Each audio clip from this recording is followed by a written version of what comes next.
ابو بکر صدیق رضی اللہ تعالیٰ عنہ نے حضور کی موجودگی میں 17 نمازیں صحابہ کو پڑھائیں. جب حضرت ابو بکر صدیق پر وہ لمحات آئے تو حضرت رفیق دم ہجرت رضی اللہ تعالیٰ عنہ کے وجود جب ساتھ چھوڑ رہا تھا تو پھر حضرت ابو بکر صدیق رضی اللہ تعالیٰ عنہ نے حضرت عمر رضی اللہ تعالیٰ عنہ سے فرمایا کہ عمر سے کہو کہ نماز پڑھا دے. تو حضرت عمر نے صحابہ کو نماز پڑھائی. اور اس کے بعد علماء نے بڑی عجیب بات لکھی ہے کہ حضور علیہ السلام خیبر میں جب تشریف لائے اور خیبر سے فارغ ہوئے تو حضور علیہ السلام کو ایک بکری کا سالن پیش کیا گیا ہدیے کے طور پر. اس میں بنانے والی نے زہر ملا دیا تھا.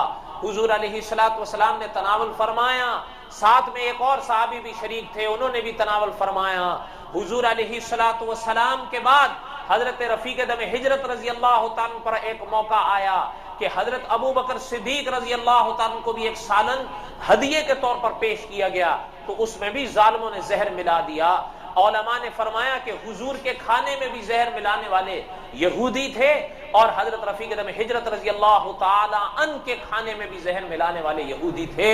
اور حضور علیہ السلام کے ساتھ جنہوں نے کھایا وہ اس دنیا کو چھوڑ کر چلے گئے. حضور علیہ السلام پر اس زہر کا اثر ہوا لیکن علماء نے فرمایا 3 سال کے بعد جا کر ہوا. درمیان میں ہوتا رہا, جاتا رہا, لیکن جب آخری وقت آیا تو حضور علیہ السلام نے اظہار فرما دیا تھا کہ جو زہر مجھے اس کھانے میں ملا کر دیا گیا تھا وہ زہر کا اثر میں محسوس کرتا رہا ہوں, پر اب محسوس کر رہا ہوں کہ اس زہر نے میری رگ کاٹ دی ہے. حضرت رفیق دم ہجرت رضی اللہ تعالی عنہ ان کو جب زہر دیا گیا, ایک صحابی حضرت ابو بکر صدیق کے ساتھ شامل تھے, ایک ادھر حضور کے ساتھ بھی شامل تھے. انہوں نے حضرت ابو بکر صدیق کو روکا کہ حضرت اب رک جائیے, اب میں محسوس کر رہا ہوں کہ اس میں زہر ملا ہوا ہے. حضرت رفیق دم ہجرت رکے اور انہوں نے وہیں اظہار فرما دیا تھا کہ یہ اپنا اثر ظاہر کر رہے گا, حضرت اپنے وقت پر کرے. علماء نے بڑی عجیب بات لکھی کہ 1 سال بعد اس زہر نے اثر کیا. حضرت ابو بکر صدیق نے یہ دنیا مدینے میں چھوڑی اور جو صحابی حضرت ابو بکر صدیق کے ساتھ کھانے میں شریک تھے انہوں نے مکے میں چھوڑی اور ایک ہی وقت میں چھوڑی. حضرت عائشہ رضی اللہ تعالیٰ عنہا آخری لمحات میں حضور کے بھی ساتھ تھیں اور آخری لمحات میں اپنے ابو کے بھی ساتھ تھیں. حضرت عائشہ فرماتی ہیں حضور علیہ السلام نے مسواک دیکھا تو ہم سمجھ گئے حضور کو طلب ہے. حضرت عائشہ فرماتی ہیں مسواک کو حضور کی خدمت میں پیش فرمایا, حضور علیہ السلام نے اس کو سخت پایا تو حضور علیہ السلام نے فرمایا اس کو نرم کر کے دو. حضرت عائشہ رضی اللہ تعالیٰ عنہا فرماتی ہیں کہ میں نے اس کو نرم کر چبا کر نرم کیا, حضور علیہ السلام نے وہ استعمال فرمایا. اور حضرت ابو بکر صدیق رضی اللہ تعالیٰ کے آخری لمحات میں بھی مسواک پیش کیا گیا, وہ مسواک بھی حضرت عائشہ نے چبایا اور ابو بکر صدیق نے استعمال فرمایا. اس کے بعد زیادہ تفصیلات کو تو موقع نہیں ہے, جمعے کا بیان بہت مختصر ہوتا ہے. حضرت ابو بکر صدیق رضی اللہ تعالی نے حضرت عائشہ رضی اللہ تعالی عنہا سے فرمایا کہ عائشہ حضور کی وفات کون سے دن ہوئی تھی؟ تو حضرت ابو بکر صدیق رضی اللہ تعالی کو بتایا گیا کہ سوموار کا دن تھا, دوشنبہ جسے کہا جاتا ہے. تو حضرت نے اظہار فرمایا کہ مجھے امید ہے کہ آج ہم بھی یہاں سے چلے جائیں گے. پھر حضرت عائشہ فرماتی ہیں کہ حضرت رفیق دم ہجرت نے پوچھا کہ عائشہ حضور کو کتنے کپڑوں میں کفن دیا گیا تھا؟ فرمایا ابا 3 کپڑوں میں دیا تھا. فرمایا مجھے بھی 3 کپڑوں میں دینا. اور حضرت عائشہ فرماتی ہیں کہ ایک چادر کی طرف اشارہ فرمایا, جو 2 چادریں زیب تن تھی, فرمایا ان کو دے دینا دھو کر, ان کے اوپر زعفران کے داغ لگے ہوئے تھے. حضرت عائشہ فرماتی ہے میں نے اظہار کیا کہ ابا ہم نیا کفن دے دیں گے. فرمایا نہیں, نئے کپڑے کا زندہ زیادہ حقدار ہے, وہی دے دینا. اور اس کے بعد حضرت ابو بکر صدیق رضی اللہ تعالی نے کچھ وصیحتیں فرمائیں. تو حضرت عمر رضی اللہ تعالی عنہ تک جب پیغام پہنچا تو علماء نے لکھا کہ حضرت عمر روئے حضرت ابو بکر صدیق کی یہ الفاظ, یہ وصیحتیں, یہ نصیحتیں سن کر. اور صحابہ فرماتے ہیں اس شدت سے روئے کہ ہم دیکھ رہے تھے کہ حضرت عمر کے آنسو مسجد مدینہ کی سرزمین پر گر رہے تھے. تو حضرت عمر رضی اللہ تعالی نے فرمایا کہ ابو بکر صدیق پر اللہ رحمت فرمائے، اپنے بعد والے آنے والوں کے لیے حضرت ابو بکر صدیق بہت مشکل چھوڑ گئے ہیں۔ حضرت ابو بکر صدیق رضی اللہ تعالیٰ عنہ کے اس دنیا سے انتقال ہوا۔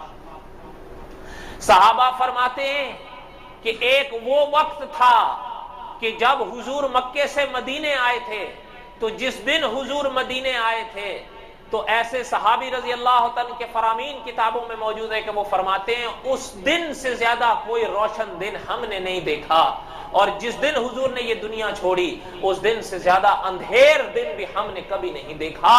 اس کے بعد جو مدینے میں کوہرام مچا، تو صحابہ فرماتے ہیں کہ حضرت ابو بکر صدیق رضی اللہ تعالیٰ کی وفات کا جب اطلاع مدینے میں ہوئی تو پورا مدینہ تھرا اٹھا۔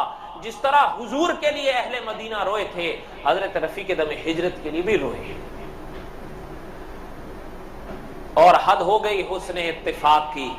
حضرت ابو بکر صدیق کے جو والد تھے وہ حضور علیہ السلام کی وفات کے وقت بھی اس دنیا میں تھے، اور اپنے بیٹے کی وفات کے وقت بھی اس دنیا میں تھے، اور انہوں نے حضور علیہ السلام کے اطلاع وفات پر جو الفاظ کہے اور حضرت رفیق دم ہجرت کی اطلاع وفات پر جو الفاظ کہے علماء نے وہ بھی بیان فرمائے۔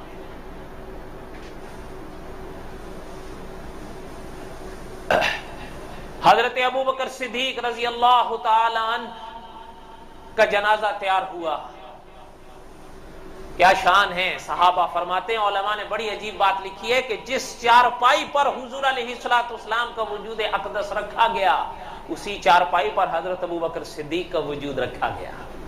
اور آگے صحابہ فرماتے ہیں، علماء نے لکھا کہ جو چادر حضور کو اڑائی گئی وہی چادر حضرت ابو بکر صدیق کو اڑائی گئی، اور حضور علیہ السلام کا جنازہ وہیں دفن کیا گیا جہاں حضور علیہ السلام کی روح نے پرواز فرمایا تھا۔ حضرت ابو بکر صدیق رضی اللہ تعالی عنہ کو اٹھایا گیا اور اسی جگہ لایا گیا جہاں حضرت ابو بکر صدیق رضی اللہ تعالی عنہ کی خواہش تھی، جہاں حضور کی قبر ہے۔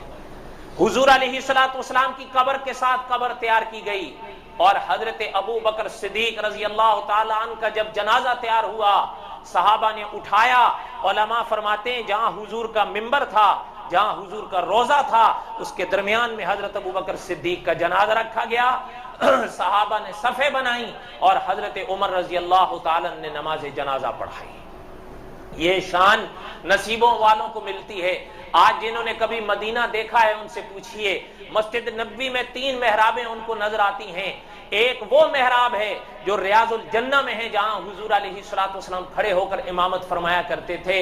آج اگر اس دنیا سے کوئی فوت ہوتا ہے تو اس کی جب میت تیار ہوتی ہے، آپ سن کر حیران ہوں گے کہ اس میت کو اسی محراب میں رکھا جاتا ہے جو حضور کی محراب کہلاتی ہے، اور وہیں امام کھڑے ہو کر اس میت کی نماز جنازہ پڑھاتے ہیں۔ آپ سوچئے کہ جب امام کہیں اللہم اغفر لحینا ومیتنا وشاہدنا، اب اس طرف منبر رسول ہے، اس طرف حضور کا روضہ ہے، اور اس کے بعد جب جنازہ اٹھاتے ہیں مسلمان تو حضور کے روضے کے پاس سے گزرتے ہوئے اس دروازے سے میت کو نکالتے ہیں جہاں سے جبریل حضور کے پاس آیا کرتے تھے۔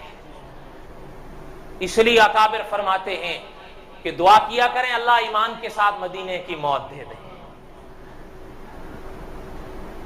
بہرحال یہ تو ایک اور موضوع ہے۔ کہنے کا مقصد یہ تھا کہ حضرت ابو بکر صدیق کی نماز جنازہ کنہوں نے پڑھائی؟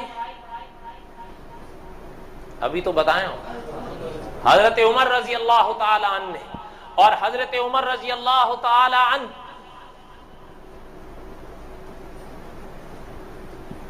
نظر نہیں آ رہی ہے، حضرت عمر رضی اللہ تعالی عنہ نماز جنازہ سے فارغ ہوئے۔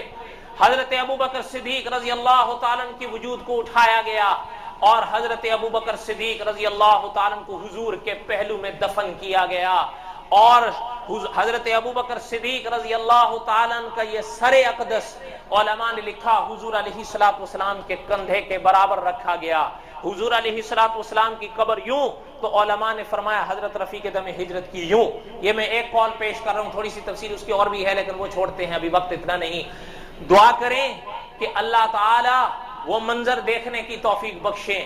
وہاں آج بھی اگر آپ جائیں تو ایک وہ حصہ ہے کہ جہاں سے عموماً حاجی حضرات سلام پڑھ کر باب البقیع سے باہر نکل جاتے ہیں، وہ بھی ہے، وہاں بھی پڑھنا چاہیے۔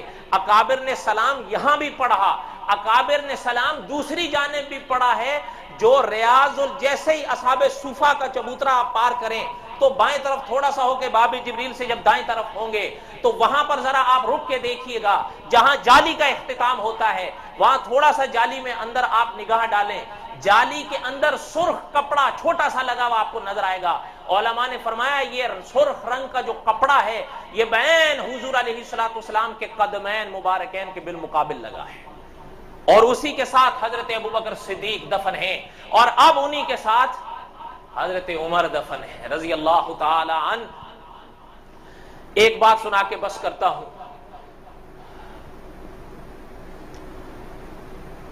ہمارے پاکستان کے خطیب پاکستان قاضی احسان احمد شجابادی رحمت اللہ علیہ، ان کا ایک واقعہ یاد آیا، روزے کے حوالے سے یاد آیا، اب ربط ہے یا نہیں بہرحال سن لیں۔ حضرت نے یہ واقعہ خود بیان فرمایا۔ حضرت فرماتے ہیں میں روزے پہ کھڑا تھا، سلام پڑھ رہا تھا، میں نے ایک شخص کو دیکھا، ایک شخص آیا اور جہاں پر بی بی بطول رضی اللہ تعالی عنہا کا گھر تھا وہیں تک رک کر واپس ہونے لگا۔ اب وہ تھے بھی قاضی احسان احمد شجابادی رحمت اللہ علیہ۔ حضرت فرماتے آگے بڑھے، حضرت نے اس کو روک لیا، فرمایا میاں کیا بات ہے، یہاں تک آ کر واپس جا رہے ہو؟ یہ تو وہ جگہ ہے کہ انسان خواہش کرتا ہے کہ کاش زندگی میں ایک دفعہ حاضری ہو جائے، حتیٰ کہ یہ وہ جگہ ہے کہ حضور نے فرمایا ہر روز 70,000 خدا کے فرشتے میرے روزے پر آتے ہیں اور سلام پڑھتے ہیں۔ حضور نے فرمایا ایک بار جو آتا ہے پھر قیامت تک اس کی باری دوبارے نہیں آتی۔ یہاں آ کر یہاں سے لوٹ رہے، اس نے آگے سے حضرت کو جواب دیا، کہتا ہے حضرت آگے اس لیے نہیں بڑھ رہا ہوں کہ دشمن حضور کے ساتھ سو رہے ہیں، اس لیے دل کو گوارا نہیں اور مجھے لگی لپٹی نہیں آتی۔ حضرت سمجھ تو گئے کہ کن کے بارے میں کہہ رہا ہے۔ حضرت نے فرمایا تمہارا نام کیا ہے؟ کہتا ہے میرا نام ہے حبیب۔ کیا نام ہے؟ حضرت نے فرمایا کہاں کے رہنے والے ہو؟ کہنے لگا ساہیوال کا رہنے والا ہوں۔ حضرت نے فرمایا عجیب بات ہے، غلط کار لوگوں کی غلط باتیں سن سن کر متاثر ہو گئے ہو، یہاں آ کر بھی ہدایت نصیب نہیں ہو رہی ہے۔ حضرت نے فرمایا ایک کام کرو، ذرا دیکھیے آپ، حضرت نے فرمایا ایک کام کرو، یہاں آ گئے ہو، اگر یہاں نہیں پڑھ رہے ہو تو ریاض الجنہ میں بیٹھ جاؤ اور صرف دعا کرو اللہ سے، اور یوں کہو اہدنا الصراط المستقیم، یہ پڑھ کر صرف دعا کرو کہ اللہ یہاں آ گیا ہوں مگر آگے نہیں بڑھ رہا ہوں، اس لیے کہ مجھے یہ کہا گیا ہے کہ حضور کے بعد آگے جو دو دفن ہیں وہ دشمن ہیں حضور کے، وہ دشمن ہیں تیرے رسول کے، اس لیے میں آگے نہیں جاتا۔ اگر جو میں نے سوچا جو سنا جو سمجھا وہ حق ہے تو بس مجھے پختگی دے دے، اور اگر میں غلط ہوں تو اللہ مجھے ہدایت دے دے۔ حضرت فرماتے ہیں بس اتنا کہہ، اچھا وہ بھی پکا تھا، یہ نہیں کہ اس نے سنی انسنی کر دی، وہ سیدھا ریاض الجنہ گیا، ریاض الجنہ گیا، اور حضرت نے جب یہ نصیحت اس کو فرمائی، حضرت وہاں سے ریاض الجنہ کی طرف آئے، حضرت نے 2 رکعت نفل ادا کیے، کلام پاک اٹھایا اور کلام پاک کھول کر اللہ سے فرمایا کہ اللہ بہت بڑی بات کہہ بیٹھا ہوں، لاج رکھنا، اللہ اس کو ہدایت دے دے، تیرے پیغمبر کے دروازے سے ہدایت سے محروم جا رہا ہے، قصور اس کا ہے، لیکن ساتھ میں انہوں نے جس کو غلط چیزیں پڑھائیں اور سمجھائی ہیں۔ حضرت فرماتے ہیں میں دعا کر ہی رہا تھا، کچھ ہی ابھی لمحات گزرے کہ سیدھا بھاگا وہ آیا۔ حضرت فرماتے ہیں جب اس نے مجھے ہلایا